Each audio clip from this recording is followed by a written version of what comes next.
Hey everybody, and welcome to my N5 series on the SP404 mk2, where I cover a topic in about 5 minutes. This is session 10.4, and today I want to show you how to sync from the Mark II out to another device.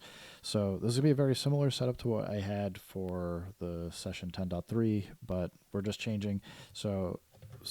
Actually, I just used the same cable, but so again, this is a Type A TRS to Midi, and instead of plugging into the input on the Mark II, I'm plugging into the output, and then instead of going to the output on the MPC Live, I have it going to the input. Now, super tiny, but you might not be able to see this, but I can see this.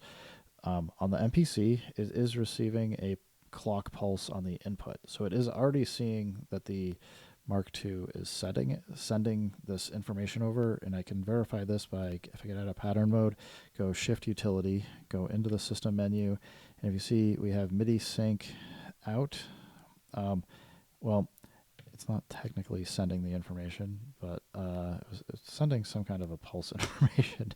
So with setting this Midi sync out, this will be sending the clock information out now to another device.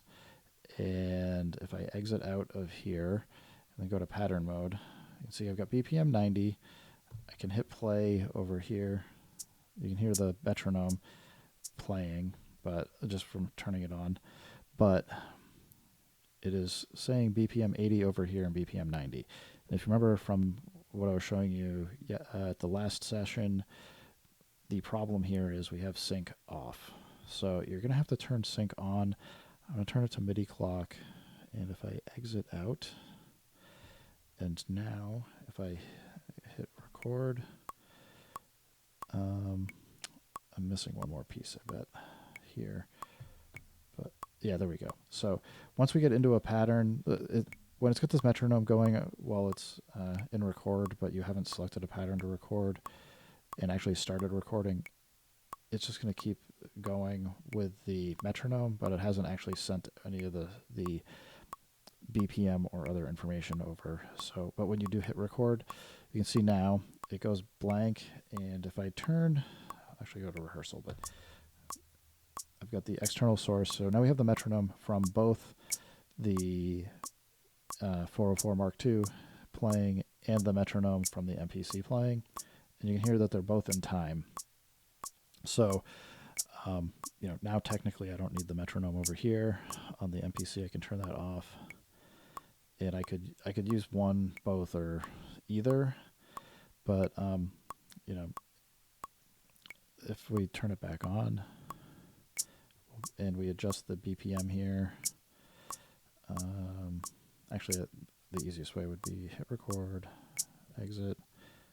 Oh, we didn't get a pattern recorded. I have to hit record to finish this. All right, we hit record. Oh, right.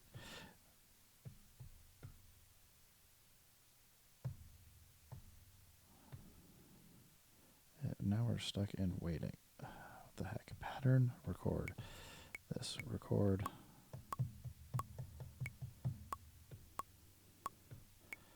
It's not letting me do this because I don't have anything actually playing. Well, anyway, the intent is, maybe I'll try and do this again later, but the intent here is just to show that the BPM that you have on your Mark II can be sent to an external device to play.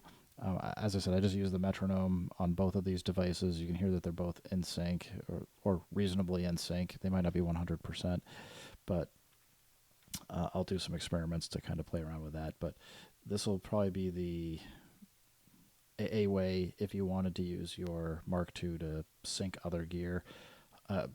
As I said before, I would probably personally use the MPC to be the master, not the device that I'm syncing to.